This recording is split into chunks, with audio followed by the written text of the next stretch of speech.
Je vous inviterai à vous tenir debout pendant toutes les officiants.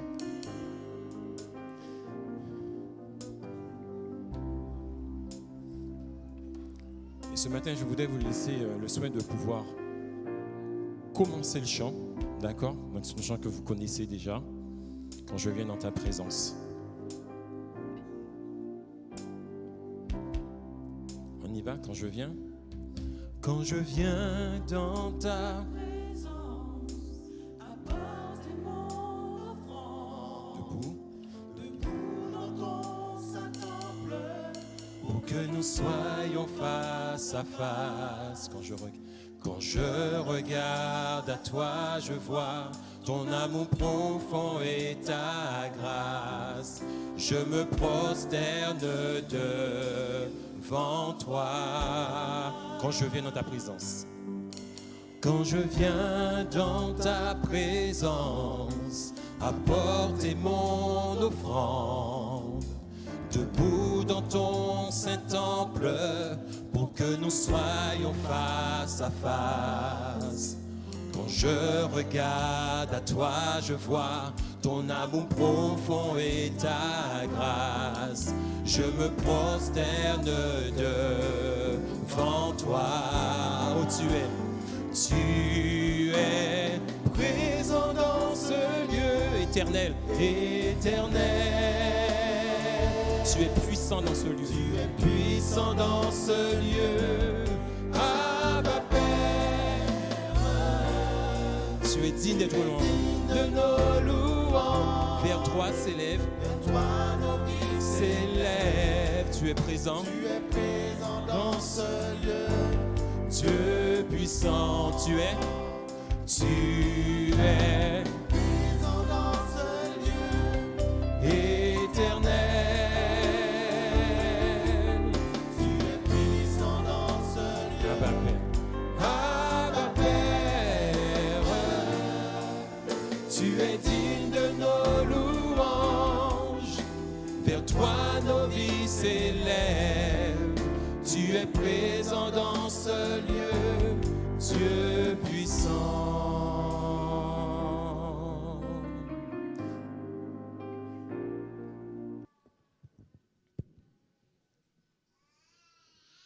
Bienvenue, frères et sœurs, qu'il est doux de vous revoir. Chacun de nous, ici, mes frères, sommes venus adorer et de célébrer notre Dieu, qu'il est beau de le louer.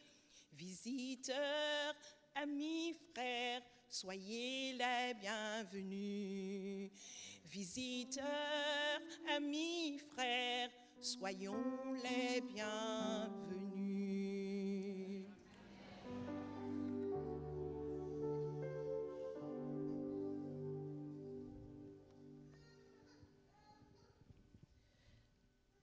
Nous allons maintenant vivre le temps de repentance. Et pour introduire ce moment, je vous invite à suivre la lecture de 2 Corinthiens chapitre 7, les versets 9 à 11. Je me réjouis à cette heure, non pas de ce que vous avez été attristés, mais de ce que votre tristesse vous a porté à la repentance. Car vous avez été attristés selon Dieu, afin de ne recevoir de notre part aucun dommage. En effet, la tristesse selon Dieu produit une repentance à salut dont on ne se repent jamais, tandis que la tristesse du monde produit la mort. Et voici, cette même tristesse selon Dieu, quel empressement n'a-t-elle pas produit en vous? Quelle justification, quelle indignation, quelle crainte, quel ardent désir, quel zèle, quelle punition. Vous avez montré à tous égards que vous étiez purs dans cette affaire. Amen. Prends ma vie, Seigneur, transforme-la. sanctifié, purifié.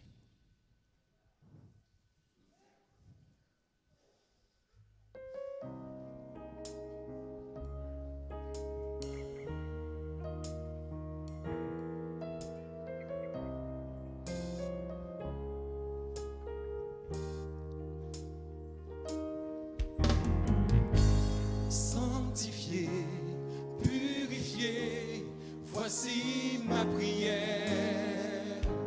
Justifié, c'est mon désir. Sanctifié, purifié, oui tu le veux pour moi.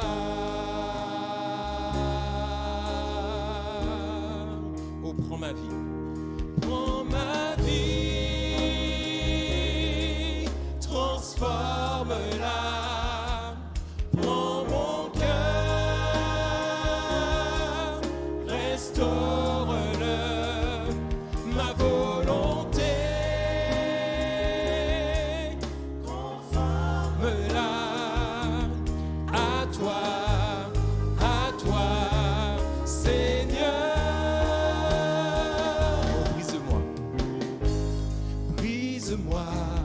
Brise-moi, voici ma prière. Brise-moi, c'est mon désir.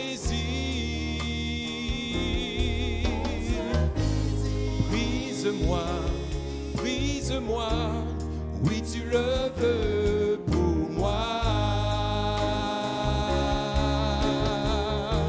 Oh, prends ma vie, Seigneur. Prends ma vie, transforme-la. Prends mon cœur, restaure-le. Ma volonté, transforme-la. À toi, Seigneur. Prends ma vie. Prends ma vie, transforme-la. Prends mon cœur, restaure-le. Ma volonté, conforme-la. À toi, Seigneur. À toi, Seigneur. À toi, Seigneur.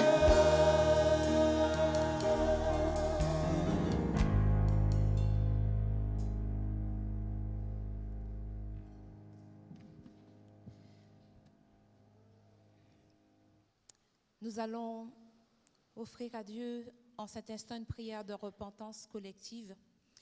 Mais c'est aussi le moment pour chacun, à l'instar de la femme atteinte d'une perte de sang, de tirer discrètement la robe de Jésus.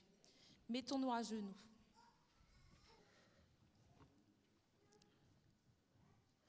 Ô notre Dieu, notre Père, tu consens à venir jusqu'à nous, pauvres pécheurs. Et nous voulons faire monter vers toi notre reconnaissance et nos louanges en ce matin. Nous venons conscients de nos fautes, de notre indignité, mais nous avons accepté Jésus et en son nom, nous te demandons d'entendre notre prière et de nous accepter devant toi en cet instant. Seigneur, bien des fois, nous sommes éloignés de toi. Nous avons suivi nos propres voies. Nous sommes entêtés à faire ce qui était mal, mais nous voulons cet instant implorer ton pardon. Lave-nous de nos fautes parce que celui que tu purifies sera réellement pur. Et au nom de Jésus, libère-nous de l'emprise du mal et aide-nous à nous consacrer à toi entièrement. Nous croyons en tes promesses et nous avons confiance dans ton amour et dans ta miséricorde. Aussi, nous nous inclinons ce matin devant toi. Ô Dieu, donne-nous les dispositions de cœur afin que nous puissions entendre ta parole et mets en nous le désir de t'obéir et de te suivre. Que cette parole qui sera dite ce matin par le pasteur Gaston Fernoc, nous puissions l'entendre et nous soumettre nos cœurs à l'obéissance. Veuille par ton Esprit Saint lui permettre de délivrer ce message avec force et que tu le remplisses de ta présence également. Notre Dieu, rien ne résiste à ta puissance et tu as le pouvoir de nous libérer de maladies, de difficultés, quelles qu'elles soient. Et nous voulons remettre à tes pieds tous ceux pour lesquels nous souffrons et tous ceux pour lesquels nous voulons que tu nous délivres. Veuille entendre les soupirs de tes enfants en ce jour et accorde les bénédictions que tu as promis à ceux qui t'adorent en ce sabbat. Nous t'apportons avec le désir que tu puisses les bénir, nos enfants, nos relations familiales, nos relations fraternelles, nos relations professionnelles, et nous avons confiance que tu peux faire quelque chose pour chacun de nous. Seigneur, notre monde est bouleversé et notre pays est agité. Et nous voulons, Seigneur, te demander l'intelligence et la sagesse à ceux qui nous gouvernent. Et aussi que tu mettes dans nos cœurs la sérénité et la paix, sachant que tu diriges toutes choses et que tu reviens bientôt. Veuille nous bénir en cet instant, tandis que nous nous relevons et nous te demandons de bénir ce programme et de permettre que ton nom seul soit glorifié au nom de Jésus. Amen.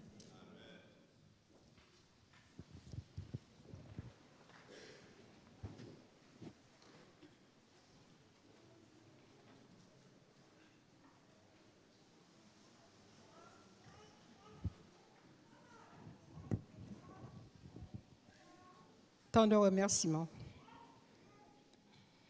L'Éternel parla à Moïse et dit, « Tu parleras aux Lévites et tu leur diras, lorsque vous recevrez des enfants d'Israël la dîme et que je vous donne de leur part comme votre possession, vous en prélèverez une offrande pour l'Éternel, une dîme de la dîme. Et votre offrande vous sera comptée comme le blé qu'on prélève de l'air et comme le mou qu'on prélève de la cuve. C'est ainsi que vous prélèverez une offrande pour l'Éternel sur toutes les dîmes que vous recevrez des enfants d'Israël, et vous donnerez au sacrificateur Aaron l'offrande que je vous aurai prélevée pour l'Éternel. Sur le don qui vous seront faits, vous prélèverez toutes les offrandes pour l'Éternel sur tout ce qu'il y aura de meilleur pour prélever la portion consacrée. C'était dans Nombre 18, 25 à 29. Les dîmes passeront dans les rangs pour recueillir. Les diacres et les diaconesses passeront dans les rangs pour recueillir la dîme et les offrandes. Pour tes bontés dans ma vie et ta grâce infinie, Seigneur, reçois ma louange en ce matin.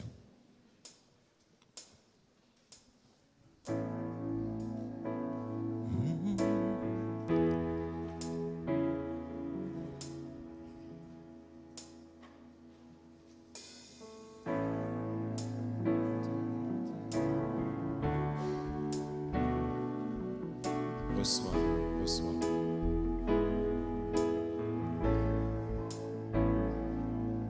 Pour tes bontés dans ma vie et ta grâce infinie, reçois ma louange. Encore. Pour tes bontés dans ma vie et ta grâce infinie, reçois.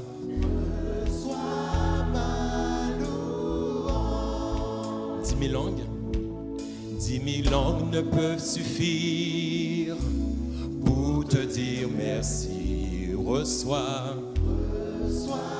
ma louange. Toi qui guéris les malades et qui fais toutes choses à merveille.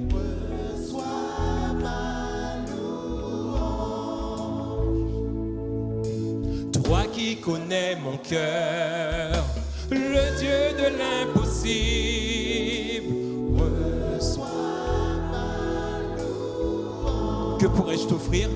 Que pourrais-je t'offrir, ô Jéhovah, ô Jéhovah? Toi qui as fait tant de merveilles pour moi. Que pourrais-je t'offrir, ô Jéhovah? Toi qui as fait tant de merveilles pour moi, reçois ma louange.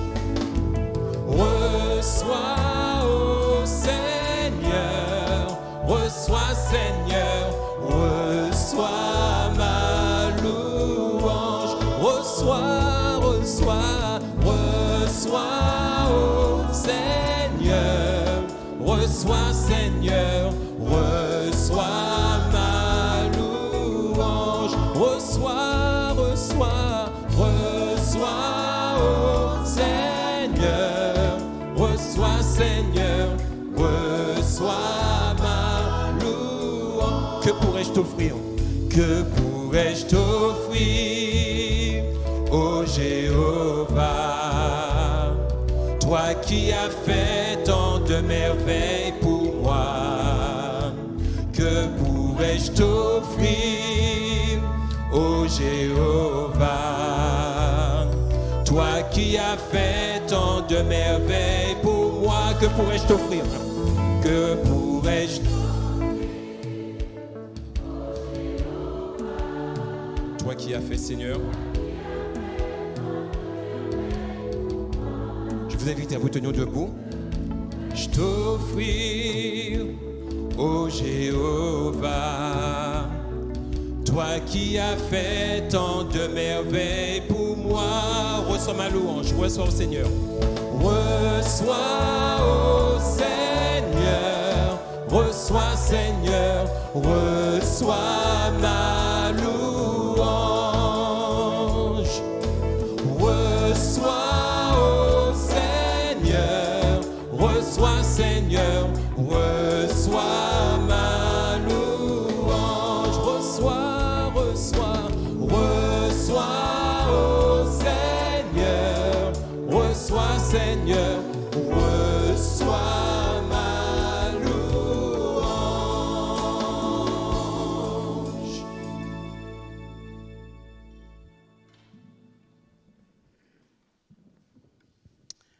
Vous restez debout. Temps de prière de remerciement. Seigneur, nous te remercions pour la dîme et les offrandes que nous avons reçues. Bénis ceux et celles qui ont pu donner et permets aussi que ceux qui n'ont pas pu donner, Seigneur, s'ils n'ont pas de travail, donne-leur du travail afin qu'eux aussi puissent se nourrir. Merci, Seigneur, pour la santé que tu nous as donnée.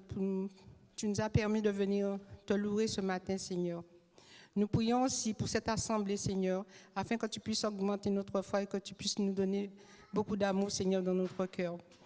Permets aussi, Seigneur, que ceux qui sont chez eux, qui n'ont pas la possibilité de s'y rendre aujourd'hui, Seigneur, touche-leur où qu'ils sont, Seigneur. Envoie ton Saint-Esprit et nous te demandons aussi pardon pour nos péchés, nos manquements et nos faiblesses. Permets que cette dîme et ces offrandes, Seigneur, permet que ceux qui sont à la tête puissent gérer convenablement cette dîme. Merci pour tout ce que tu as fait pour nous. Ce sont les grâces que nous te demandons au nom de Jésus pour ta gloire. Amen.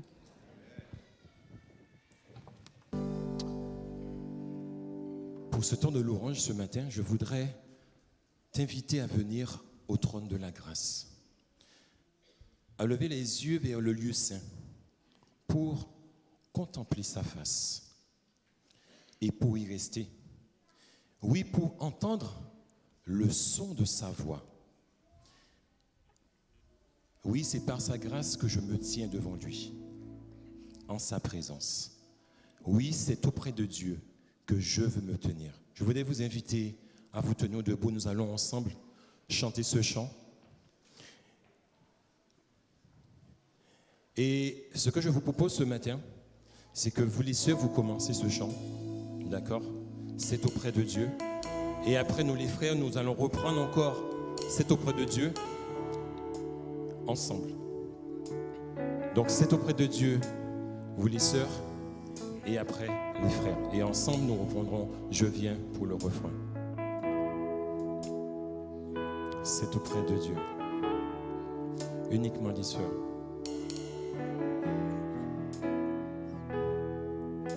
C'est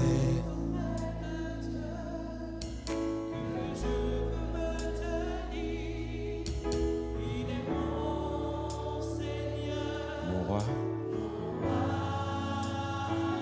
C'est auprès de Dieu. Uniquement les sœurs.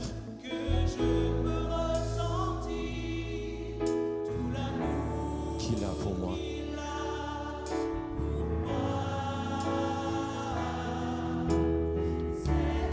Uniquement les sœurs.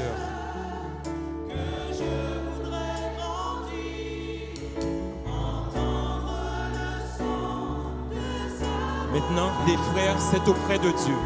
Les frères. C'est auprès de Dieu. Uniquement les frères. Il est mon Seigneur. Plus fort les frères. Encore que tout l'amour qu'il a pour moi. C'est auprès de Dieu. C'est auprès de Dieu que je voudrais grandir, entendre le son de sa voix. Ensemble maintenant, je viens. Ensemble, je viens devant le trône, par ta grâce je me tiens, en ta présence je lève les yeux vers le lieu saint, pour contempler ta face, je veux rester près de toi. C'est auprès de Dieu, ensemble. C'est auprès de Dieu que je veux me tenir. Il est Seigneur, mon roi, mon roi.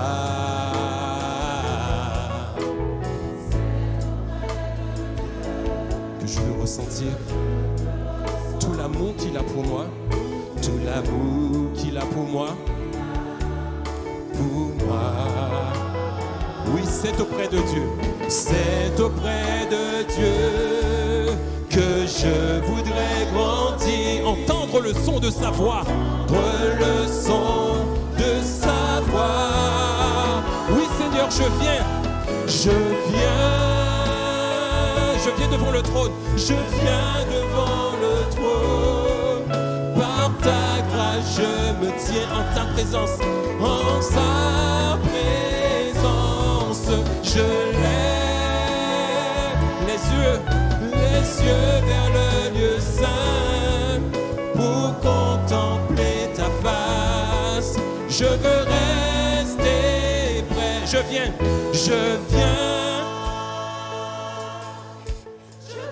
Devant le trône, par ta grâce, je me tiens. En ta présence. Je lève les yeux vers le lieu saint, pour contempler. Je veux rester. Encore, je viens.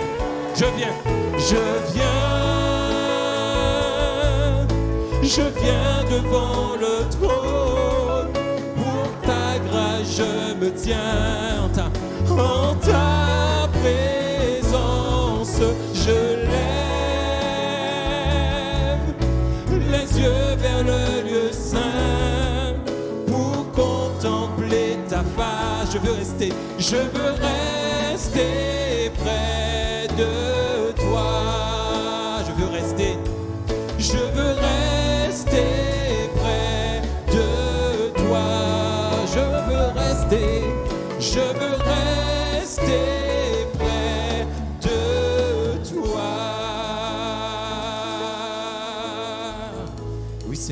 matin, je veux rester près de toi.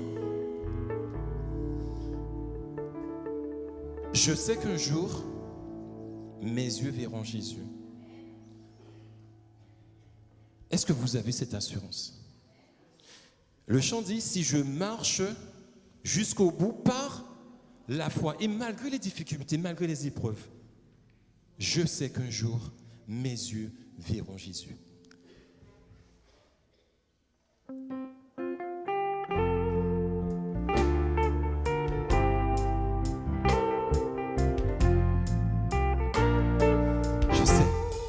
Je sais qu'un jour, mes yeux verront Jésus.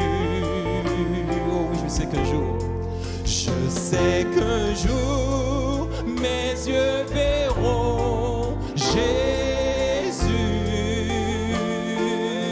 Oh, si je marche jusqu'au bout par la foi, et malgré tout, je sais qu'un jour, mes yeux verront Jésus. Dites-le à votre voisin, je sais qu'un jour, nos yeux verront Jésus. Je sais qu'un jour, nos yeux verront Jésus. Je sais qu'un jour, nos yeux verront Jésus. Je sais qu'un jour, nos yeux verront Jésus.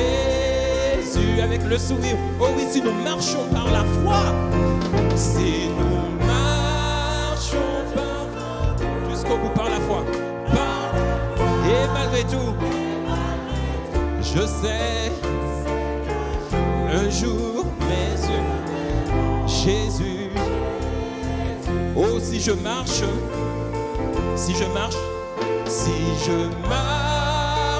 jusqu'au bout par la foi, et malgré tout, je sais qu'un jour mes yeux verront Jésus.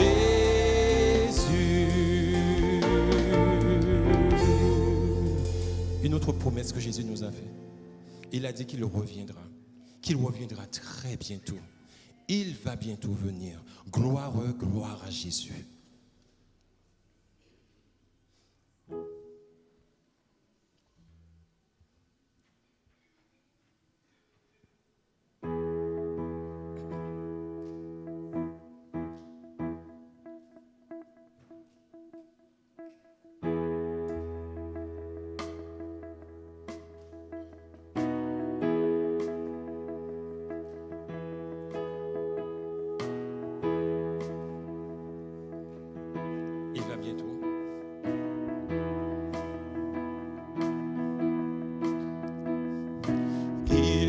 Bientôt venir, gloire à Jésus dans le ciel,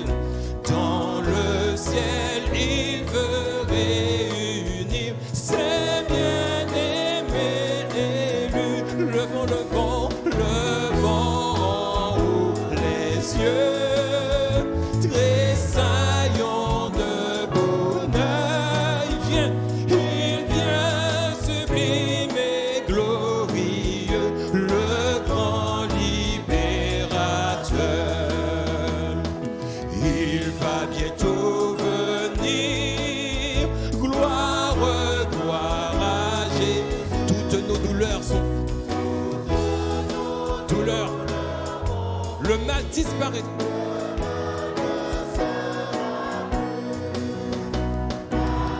Disparaîtra.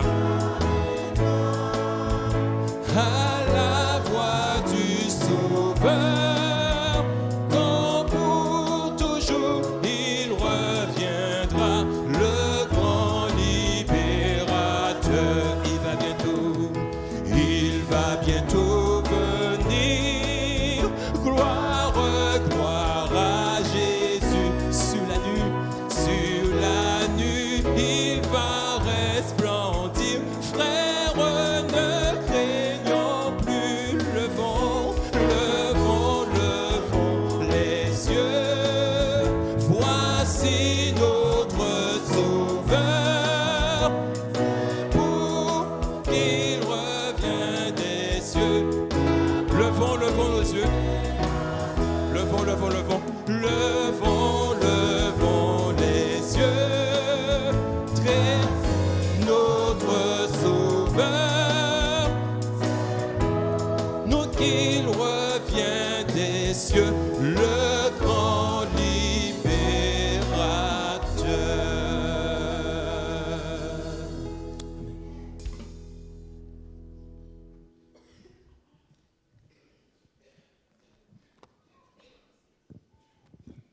Bonjour à tous. Je vous ferai la lecture de Hébreux 13, versets 1 à 2. Persévérez dans l'amour fraternel, n'oubliez pas l'hospitalité, car en l'exerçant, quelques-uns ont logé des anges sans le savoir.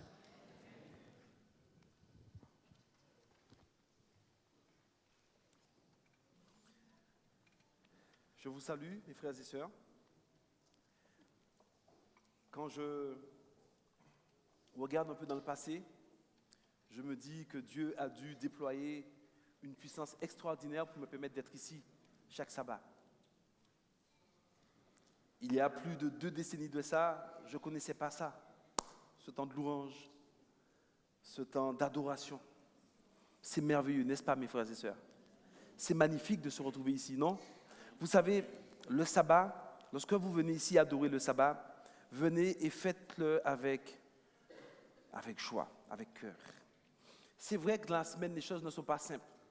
Parce que nous venons ici avec nos soucis, nos fardeaux au travail, nos problèmes dans nos foyers, avec nos enfants, nos soucis, nos manques d'argent. Mais sachez que Dieu sait tout ça, d'accord? Mais lorsque nous venons ici, faisons-le avec joie. Parce que je me dis parfois, tous les jours doivent être sabbat. C'est un jour où nous pouvons couper, nous mettons de côté, nous déchargeons de nos fardeaux et nous sommes là en train de louer, en train de chanter, en train d'exalter le nom de Dieu. Je veux bénir le Seigneur parce que le sabbat aussi, il est avec nous, il est au milieu de nous, mes amis.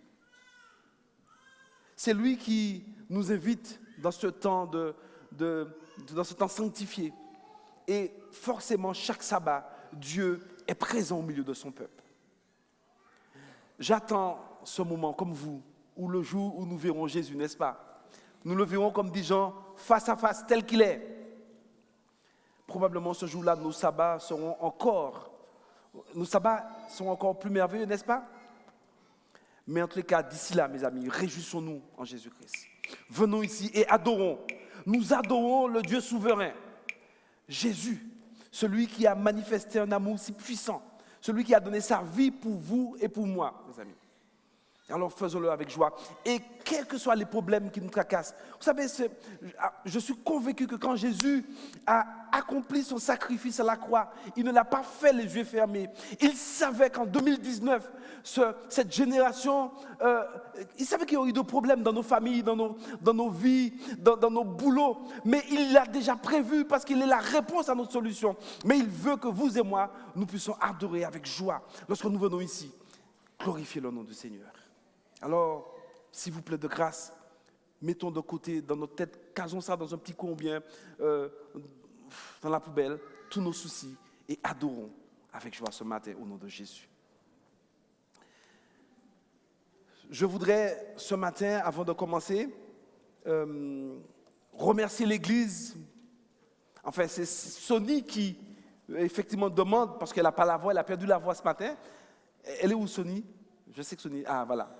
Et Sony veut remercier l'Église parce que nous avons prié pour Sony. Et ça s'est bien passé, n'est-ce pas, Sony? Et tu es en train de te relever, le Seigneur te restaure. Que le nom du Seigneur soit béni. Merci pour vos prières. Il faut continuer à prier. C'est par la prière que nous aurons la victoire. Nous avons aussi la sœur Ghislaine Violet qui remercie l'Église pour ses prières, pour son intervention. Et elle dit que tout s'est bien passé. Elle se remet peu à peu et que Dieu était au contrôle. Gloire à Dieu. Je pense à nos frères et sœurs qui ne sont pas avec nous, d'autres qui sont malades ou d'autres qui sont en convalescence. Je pense par exemple à Rebecca qui se remet aussi peu à peu, à d'autres qui ne sont pas parmi nous, mais continuons à prier, à intercéder. Je crois que nous n'avons pas d'autre solution que de prier, prier et encore prier au nom de Jésus. Ce matin, je voudrais accentuer mon message autour du bras humanitaire de l'Église adventiste qui est l'ADRA. Vous savez, à partir d'aujourd'hui, de cette semaine, c'est la semaine de l'ADRA. Et donc, la charge m'est confiée d'accentuer effectivement le message autour de ce bras humanitaire de l'Église adventiste du 7e jour. Vous savez, ADRA veut dire quoi? En français, pas en anglais. Que veut dire ADRA? Agence de développement, oui. Oui, et de l'aide humanitaire. Tout à fait. Et vous savez qu'ADRA fut fondée en novembre 1956 sous l'appellation de Secours Adventiste. Qui se rappelle encore de ça, Secours Adventiste? Yes. Et en 1973, l'organisation devient ce qu'on appelle le Service mondial adventiste avant d'être renommée ADRA, Agence adventiste d'aide et de développement. D'ailleurs, à mon avis, je pense que ce mot ADRA reflète mieux effectivement l'ensemble de ces activités. En fait, l'objectif principal d'ADRA, c'est d'améliorer la qualité de la vie et de venir en aide aux nécessiteux. Par conséquent, son domaine d'expertise, ADRA a plusieurs domaines d'expertise. Il y a l'éducation, l'alimentaire, le traitement du sida, l'aide aux réfugiés, le logement, la formation, l'eau, l'hygiène, des programmes de gestion, la sécurité, l'agriculture. En fait, aujourd'hui, ADRA utilise 93% de ses ressources aux interventions humanitaires et 6% à ses coûts administratifs et à ses salaires et 1% pour récolter des fonds. ADRA, c'est une agence humanitaire de premier plan dans le monde. Vous savez ça? Vous savez qu'aujourd'hui, ADRA est renommée. ADRA est considérée dans le monde. Aujourd'hui, ADRA opère dans plus de 130 pays avec des hommes et des femmes dévoués, totalement dévoués, des volontaires aussi, totalement dévoués à cette cause humanitaire. Chaque jour, ces équipes s'efforcent de trouver de nouveaux moyens afin de nourrir ceux qui ont faim, de donner de l'eau à ceux qui ont soif, d'accueillir l'étranger, le réfugié. Et à mesure que les besoins se développent et que les défis augmentent, ADRA s'applique par la grâce de Dieu chaque jour à réaliser sa mission. Et en fin de compte, ce bras humanitaire de l'Église adventiste, quelque part, reflète l'amour de Dieu par ses actes humanitaires. Vous savez, mes amis, je pense que plus le temps avance, plus il y aura de la misère dans notre monde. À l'heure où je vous parle aujourd'hui, il y a environ 820 millions d'individus sur cette planète, c'est-à-dire plus d'une personne sur 10 qui ne sont pas en mesure de subvenir durablement à leurs besoins fondamentaux. 820 millions. Aujourd'hui, près d'une personne sur 7 dans le monde, près d'une personne sur 7 n'a pas mangé à sa faim. C'est plus que la population des USA et du Canada et de l'Union européenne réunis.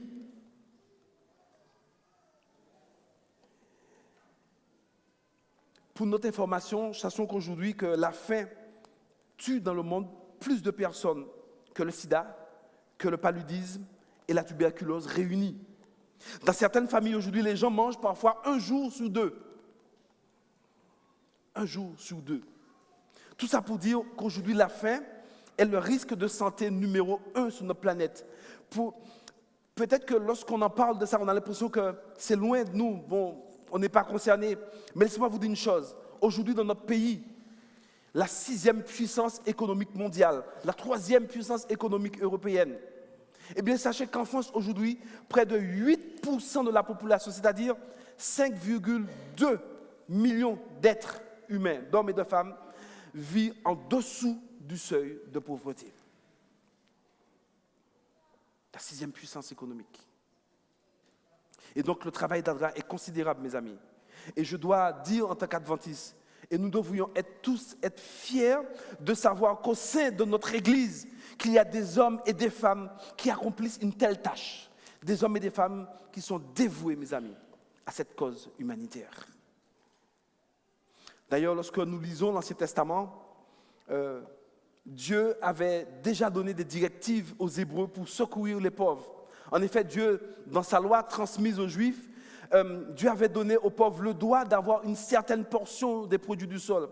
Lisons Deutéronome chapitre 24, versets 19 à 22 par exemple.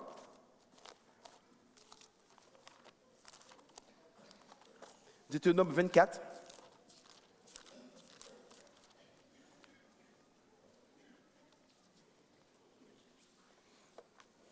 Versets 19 à 22. Dieu avait donné comme ordre en disant, quand tu moissonneras ton champ, j'entends des pages qui tournent, je vous laisse trouver, Deutéronome 24, excusez-moi, 19 à 22. Le texte dit, quand tu moissonneras ton champ, quand tu auras oublié une gerbe dans le champ, tu ne retourneras point la prendre.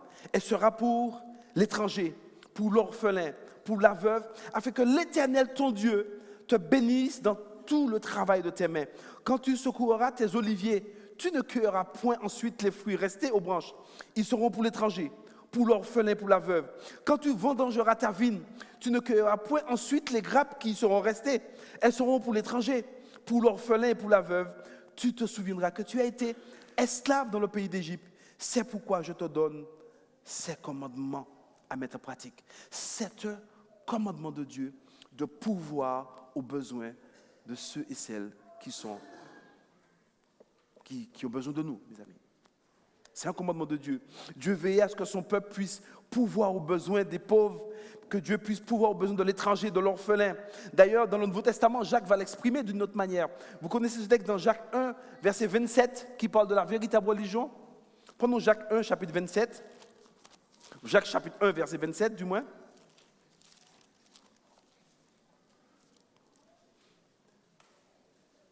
Jacques va oser affirmer qu'au verset 27, la religion pure et sans tache devant Dieu notre Père, qu'est-ce qu'il dit?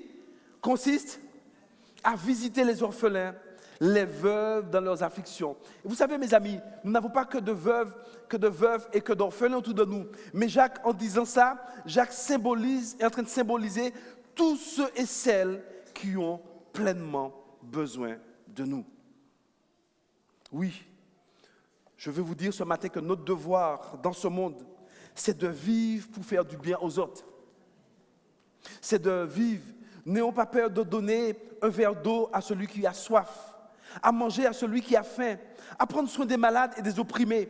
Mes amis, quand Jésus était sur la terre, il n'était jamais trop occupé pour prendre soin des personnes dans le besoin. Rappelez-vous par exemple dans l'évangile dans Luc, au chapitre 7, quand Jean-Baptiste envoya ses émissaires, ses disciples, s'enquérir ou bien s'informer du ministère de Jésus. Vous vous rappelez qu'est-ce que Jésus répond? Prenons le texte dans Luc chapitre 7, 18 à 23. Luc au chapitre 7.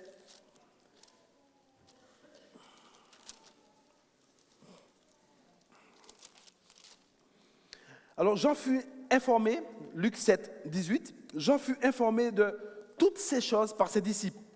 Il en appela 2 et les envoya vers Jésus pour lui dire, « Es-tu celui qui doit venir ou devons-nous en attendre un autre ?» Arrivé auprès de Jésus, ils dirent, « Jean-Baptiste nous a envoyé vers toi pour dire, « Es-tu celui qui doit venir ou devons-nous attendre un autre ?» Alors même, Jésus guérit plusieurs personnes, des maladies, d'infirmités, d'esprits malins, et il rendit la vue à plusieurs aveugles. Et il leur répondit, maintenant Jésus répond aux disciples de Jean, « Allez rapporter à Jean ce que vous avez vu et entendu. » Et qu'est-ce qu'ils ont vu? Les aveugles voient, les boiteux marchent, les lépreux sont purifiés, les sourds entendent, les morts ressuscitent. La bonne nouvelle est annoncée aux pauvres.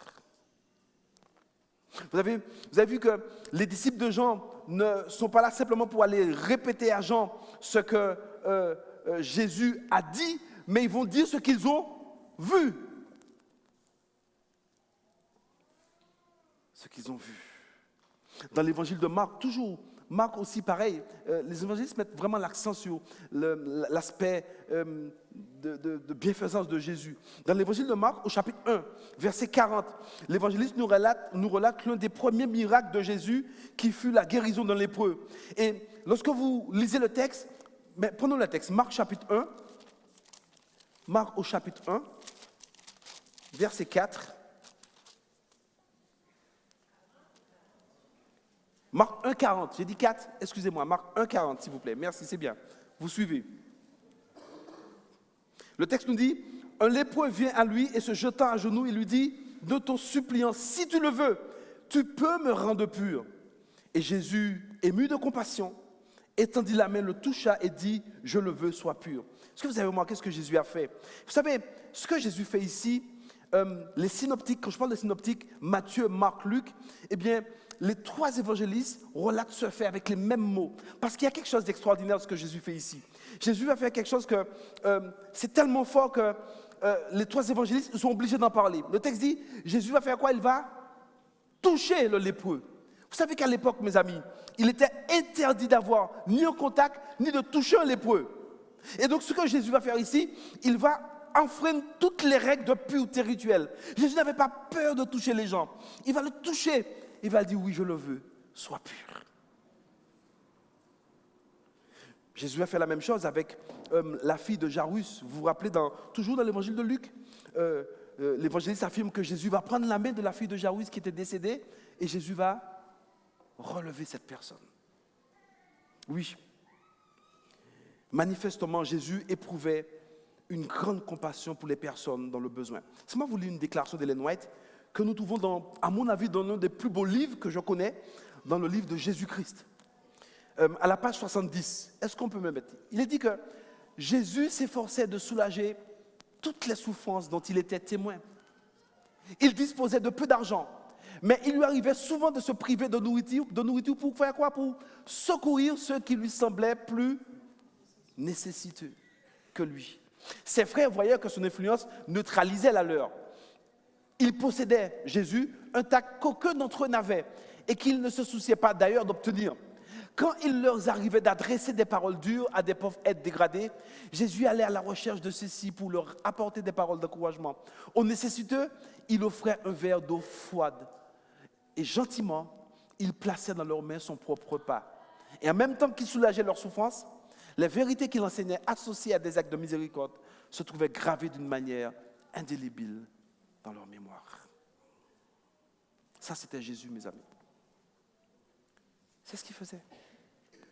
Prenez soin d'abord des gens, avant de leur dire, venez, suivez-moi. Alors, laissez-moi vous montrer un autre texte, afin de voir notre terrain. Dans Deutéronome chapitre 10, versets 17 à 19. Deutéronome 10, 17 à 19.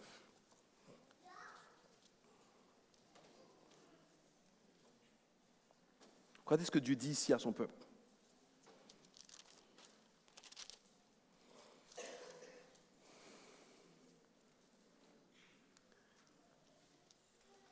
Car l'Éternel, votre Dieu, est le Dieu des dieux, le Seigneur des seigneurs, le Dieu grand, fort et terrible, qui ne fait point de favoritisme et qui ne reçoit point de présent, qui fait droit à l'orphelin et à la veuve, qui aime l'étranger et lui donne de la nourriture et des vêtements. Et dit, vous aimerez l'étranger, car vous avez été étrangers dans le pays d'Égypte. Vous avez vu ce que Dieu dit ici? Le texte nous apprend ici que Dieu aime l'étranger tout comme il aime son peuple. C'est-à-dire, Dieu l'aime d'un amour agapé, d'un amour désintéressé. Le texte nous dit également que Dieu nous ordonne aussi de faire quoi? D'aimer également l'étranger, mes amis. En clair, ici, tout comme Israël, vous et moi, nous avons la responsabilité morale devant Dieu d'accueillir l'étranger, de pourvoir à leurs besoins, de le traiter avec bonté, avec égalité. C'est ce qu'on appelle dans la Bible l'hospitalité. Et vous avez vu pour quelle raison Dieu nous demande de le faire? Il dit à Israël, parce que vous étiez quoi? Étrangers. Je vous demande de me dire, quand est-ce que nous avons été étrangers? La Bible ne dit-elle pas que vous et moi, nous étions aussi étrangers? Prenons un texte dans Éphésiens chapitre 2 pour le lire. Éphésiens 2, 12, 13 à 19. Éphésiens chapitre 2.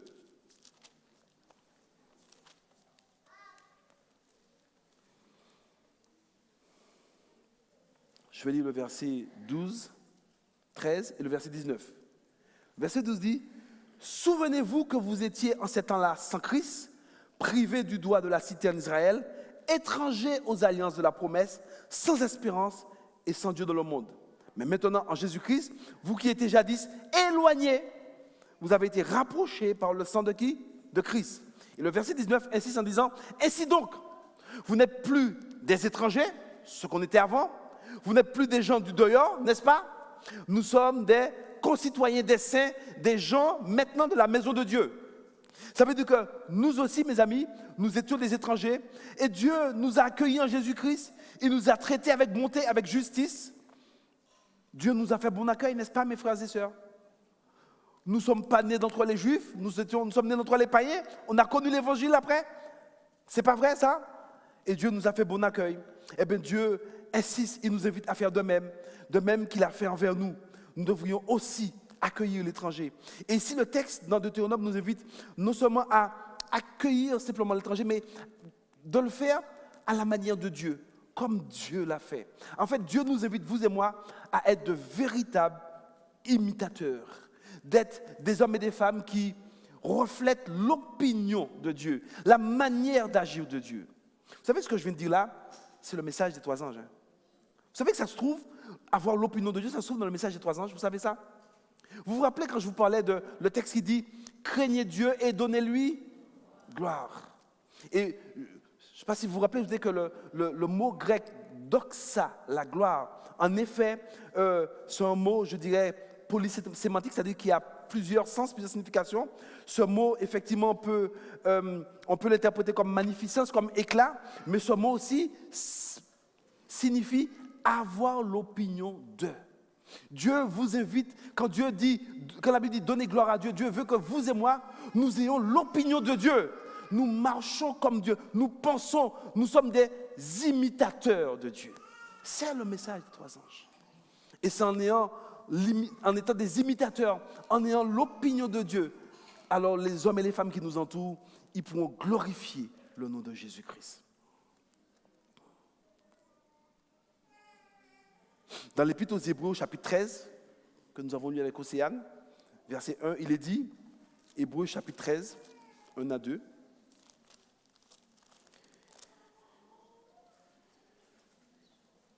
Persévérez dans l'amour fraternel.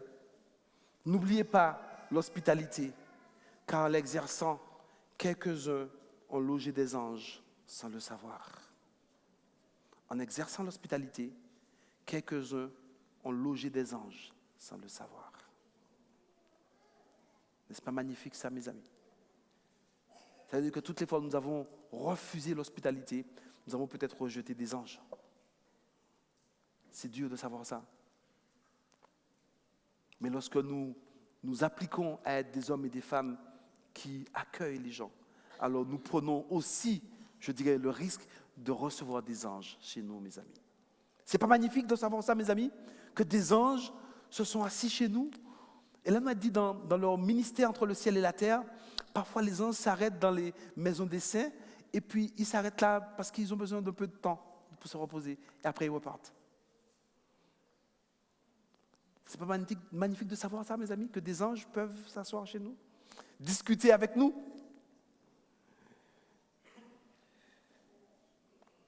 Oui. La Bible insiste afin que nous puissions garder une attitude hospitalière. Nous devons soutenir les efforts pour répondre aux besoins de nos prochains, des étrangers, en particulier de ceux qui sont aujourd'hui placés dans notre proximité sociale, mes amis. La Bible insiste, c'est notre mission en tant que chrétiens de prendre soin, de subvenir aux besoins, des nécessités. Regardons Matthieu chapitre 25, versets 31 à 46. Matthieu 25, 31 à 46. Vous savez, le texte nous dit que quand Jésus va revenir, Jésus ne va pas faire, je dirais, l'honneur d'un débat théologique avec qui que ce soit. Mais regardez ce qu'il va dire, Jésus. Alors, on va lire à partir du verset 34, puisque le verset 31, il est dit, alors le roi dira à ceux qui seront à sa droite, venez, vous qui êtes bénis de mon Père, et prenez possession du royaume, qui vous a été préparé avant la fondation du monde. Regardez pourquoi Jésus leur donne ce royaume. Car, voyez le critère, car j'ai eu faim et vous m'avez donné à manger. J'ai eu soif et vous m'avez donné à boire. J'étais étranger, vous avez vu l'hospitalité, et vous m'avez recueilli. J'étais nu et vous m'avez vêtu. J'étais malade et vous m'avez rendu visite. J'étais en prison et vous êtes venus me voir. Alors les justes lui répondront, Seigneur, mais quand t'avons-nous vu avoir faim, t'avons-nous donné à manger ou avoir soif, et t'avons-nous donné à boire? Quand t'avons-nous vu, Seigneur, étranger, et t'avons-nous recueilli ou nu? Quand? Alors, verset 40, le texte dit, et le roi leur répondra, je vous le dis en vérité, toutes les fois que vous avez fait ces choses à l'un de ce plus petit de mes frères, c'est à moi. C'est à moi que vous les avez faites. Vous voyez ici, Jésus ne s'arrête pas sur la théologie. Il s'arrête sur notre manière de vivre. Ce qu'on a fait en étant des imitateurs de Jésus-Christ. Oui, je crois qu'il est vraiment temps pour nous, mes frères et sœurs, de revenir au mandat biblique. Dieu nous offre l'opportunité en tant que peuple de participer à cette œuvre de bienfaisance, à soutenir et d'accueillir l'étranger. Et s'il y a une manière simple pour le faire aujourd'hui, c'est de soutenir l'ADRA, c'est de soutenir ce bras humanitaire, parce qu'il y a des hommes et des femmes qui sont dédiés à cette cause. Et nous devons les soutenir par nos dons, par nos offrandes, mes amis. Pendant ces 30 dernières années, ADRA a travaillé à soulager la souffrance et la faim là où se ressentait le besoin dans le monde entier. Aujourd'hui, beaucoup de personnes connaissent ADRA, principalement pour ses interventions d'urgence en période de catastrophes naturelles, par exemple, de sécheresse ou d'extrême pauvreté. ADRA travaille.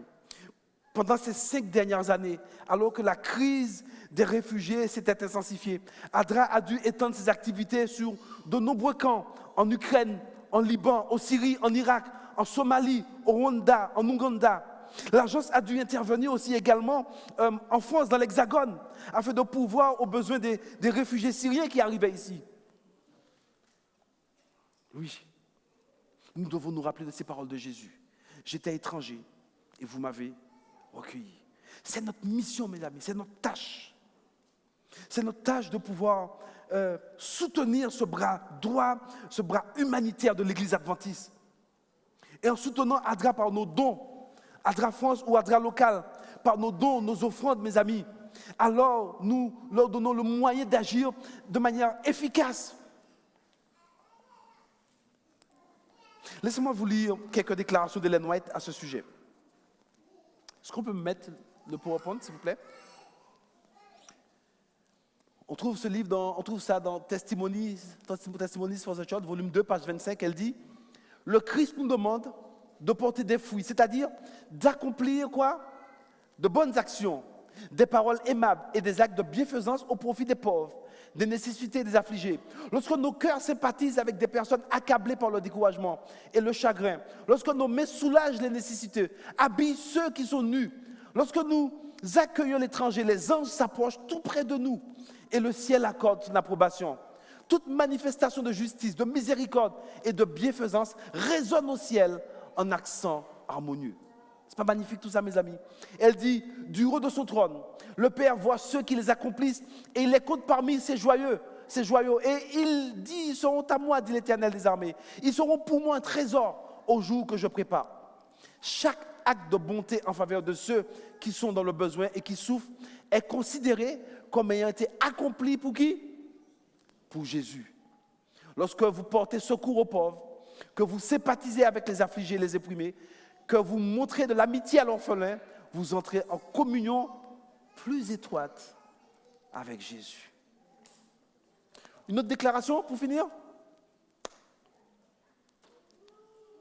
Testimonies for the Church, volume 6, page 295. Ceux qui s'occupent de la bienfaisance chrétienne accomplissent l'œuvre que le Seigneur désire qu'ils fassent et il bénit leurs travaux. Ce qui est réalisé dans ce domaine représente une activité à laquelle doit aller la chaude sympathie de tout adventiste du 7e jour. Elle mérite qu'on s'y voue avec sincérité. En négligeant d'accomplir cette œuvre dans son rayon d'action, en refusant de porter de telles responsabilités, l'Église éprouve une grande perte. Si elle s'était occupée de cette branche d'activité comme elle aurait dû le faire, elle aurait pu gagner de nombreuses âmes. C'est notre tâche, mes amis. C'est notre mandat. Et je peux vous dire qu'aujourd'hui, ADRA fonctionne avec nos dons. ADRA ne génère pas d'argent et ils ont besoin de nos dons. Vous savez, nous sommes dans une période de fête et nous avons légitimement le droit d'avoir des amis, de passer du temps avec eux, de faire des repas. Mais de grâce, pensons aussi aux nécessiteux. Nous avons largement de quoi aussi, ne serait-ce que donner 5, 10, 20, 30 euros à ADRA pour pouvoir subvenir aux besoins de ceux qui sont dans le besoin, mes amis. Vous savez, je me rappelle il y a 1 an de ça, j'ai dû voir vraiment ADRA à l'œuvre, où nous avons eu un membre ici qui n'avait pas d'endroit où dormir.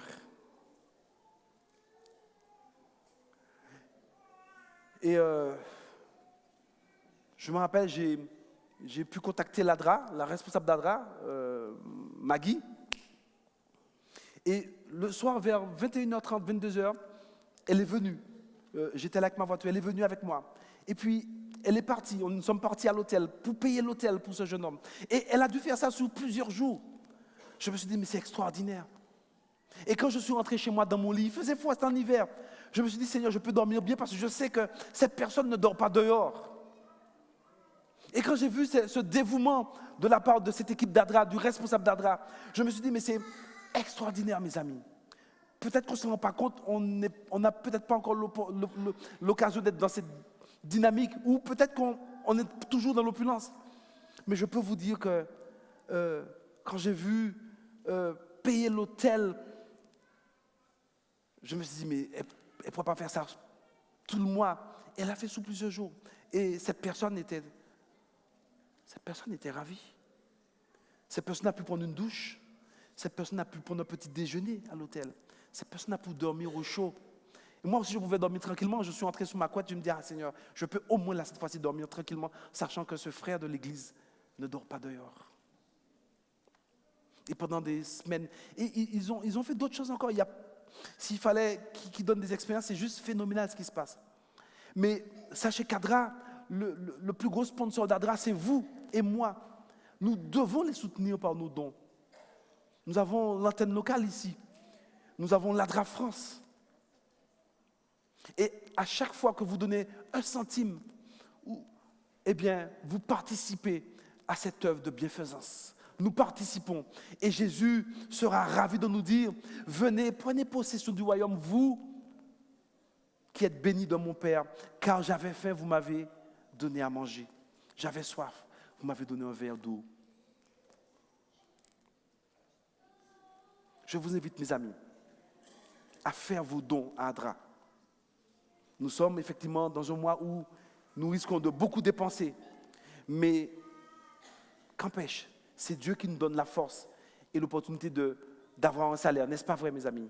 Alors nous devons obéir à ce commandement. Tout comme Dieu nous demande d'obéir au sabbat, Dieu nous commande, mes amis, de prendre soin des nécessités et de le faire. Et aujourd'hui, et quand je dis que je suis fier de l'Église adventiste, c'est dans ce sens-là parce que je suis fier que notre Église ait ce bras humanitaire qui puisse sauver des vies, donner à manger à d'autres. Et vous et moi, nous participons lorsque nous donnons nos dons à ADRA. Voilà, c'était mon message ce matin pour vous. Je vous exhorte à ne pas évacuer ça d'un revers de main. Simplement, réfléchissons, mais nous avons des enveloppes d'ADRA France, d'ADRA local ici. Faites un don à ADRA pour que ADRA puisse être efficace sur le terrain afin de pouvoir pourvoir aux besoins des étrangers, mais de ceux qui nous entourent, qui sont dans le besoin. Vous savez, je sais par expérience ce que c'est par moment de ne rien avoir pour manger. Et aujourd'hui, je serai toujours reconnaissant à ce qu'on appelle à la banque alimentaire. Parce que je me rappelle, pendant mes 5 ans, quand je faisais mes études de théologie, chaque 15 jours, il fallait aller à la banque alimentaire. Et j'étais là avec mon sac et on pouvait manger, avoir quelque chose chaque 15 jours, grâce à la banque alimentaire. C'était peut-être pas de qualité, mais je pouvais manger. Et mes enfants aussi pouvaient manger. Comme l'apôtre Paul dit, j'ai appris à être dans l'opulence, j'ai appris aussi à être dans la disette. Et lorsqu'on est dans la disette, eh bien on sait ce que c'est. Voilà, c'était mon exhortation ce matin. Ça fait partie du message des 3 anges, de pouvoir donner gloire à Dieu, de prendre soin, mes amis, de ceux qui en ont besoin. Et n'hésitez pas à faire vos dons. Et Dieu dit dans Deutéronome, afin que l'Éternel te bénisse, Dieu nous bénira. Il va nous bénir si nous donnons, si nous obéissons à son commandement. Amen.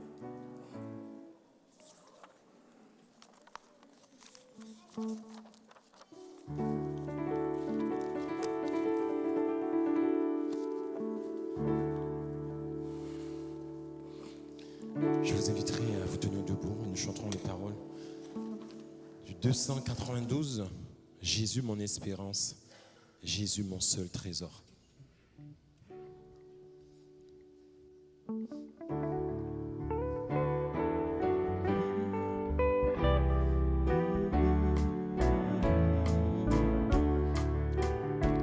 Jésus mon espérance, Jésus mon seul trésor. Je mets ma confiance en toi jusqu'à la mort.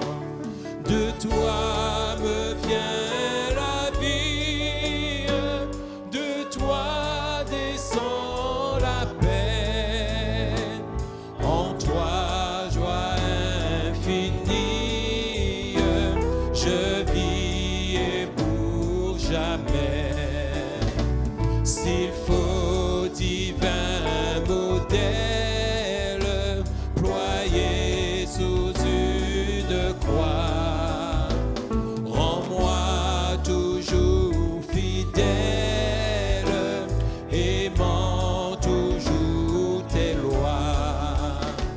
Jamais tu ne commandes ce qui serait trop lourd.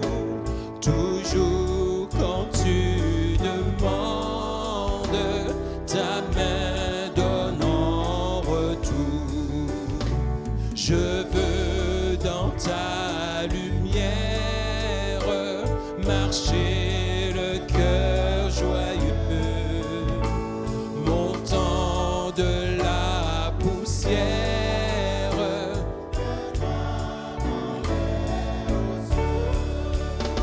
C'est là qu'est ma patrie, pays de mes souhaits. C'est là ma bourgeoisie, Jésus dans ton palais.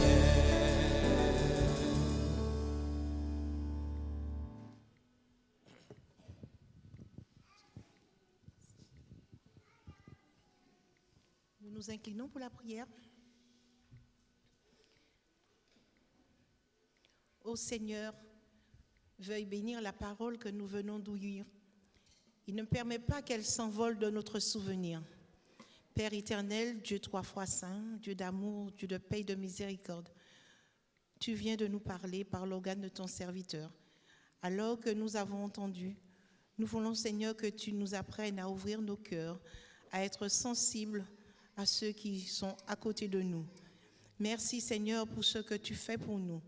En cet instant, Seigneur, je voudrais te prier pour le frère Samedi qui vient d'avoir une intervention chirurgicale et qui est atteint de paralysie. Ô Père, veuille opérer ta grâce envers ce frère et que, Seigneur, tu lui accordes la santé si telle est ta volonté. Je voudrais te remercier aussi pour Marjorie. Je te prie, Seigneur, de permettre que cette sœur puisse retrouver cette paix intérieure et que, Seigneur, au nom de Jésus, qu'elle puisse te glorifier en retour. Père éternel, veuille nous accompagner alors que nous allons regagner nos demeures. Que ta grâce et ta paix soient avec chacun de nous. Au nom de Jésus. Amen.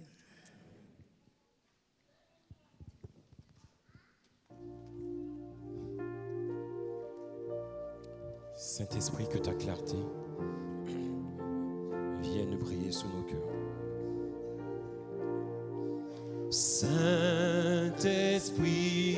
que ta clarté vienne briller sur nos cœurs et que ces rayons vainqueurs chassent toute obscurité.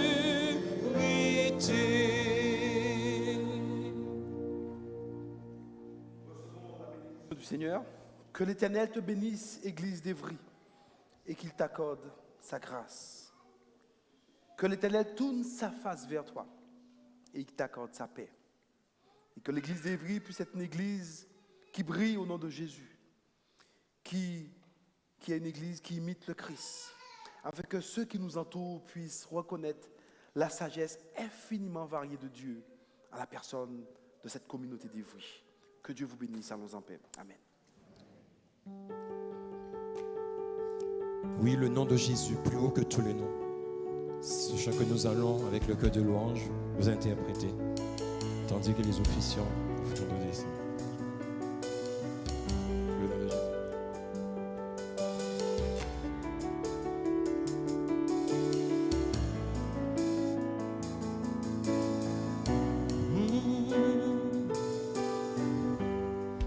Que ton nom est majestueux, Seigneur, sur toute la terre. Ton nom est fort et puissant, ton nom est glorieux et grand. En lui nous sommes sauvés. Le nom de Jésus. Le nom de Jésus, plus haut que tous les noms. Roi des rois, aucun nom n'est comme le sien. Le nom de Jésus, plus haut que tous les noms. Alpha, Oméga, aucun nom n'est comme le sien. Le nom de Jésus, le nom de Jésus, plus haut que tous les noms. Roi des rois, aucun nom n'est comme le sien. Le nom de Jésus, plus haut que tous les noms. Alpha, Oméga, aucun nom n'est comme le sien. Ton nom est comme un doux parfum, déverse sur mon âme, sur mon âme. En ton nom nous surmontons tout, en ton nom nous avons la victoire. Ton nom est tout puissant, le nom de Jésus, plus haut que tous les noms. Roi des rois, aucun nom n'est comme le sien. Le nom de Jésus, plus haut que tous les noms. Alpha, Oméga, aucun nom n'est comme le sien. Le nom de Jésus, le nom de Jésus, plus haut que tous les noms. Roi des rois, aucun nom n'est comme le sien.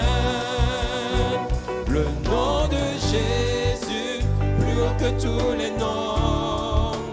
Alpha, Oméga, aucun nom n'est comme le sien. Aucun autre Dieu n'a vaincu la mort. Aucun autre Dieu n'a vaincu la mort que Jésus-Christ le ressuscité. Nous l'élevons plus haut. En son nom, genou fléchi. En son nom, toute âme est sauvée. Nous invoquons son nom, le nom de Jésus.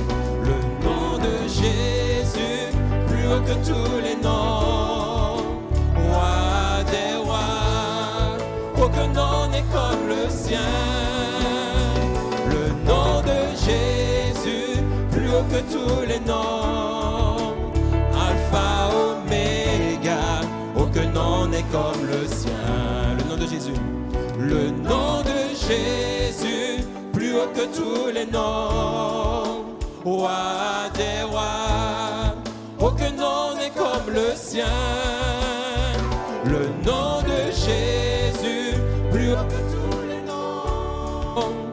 Alpha, Oméga, aucun nom n'est comme le sien. Le nom de Jésus, le nom de Jésus, plus haut que tous les noms. Roi des rois, aucun nom n'est comme le sien. Le nom de Jésus, plus haut que tous les noms.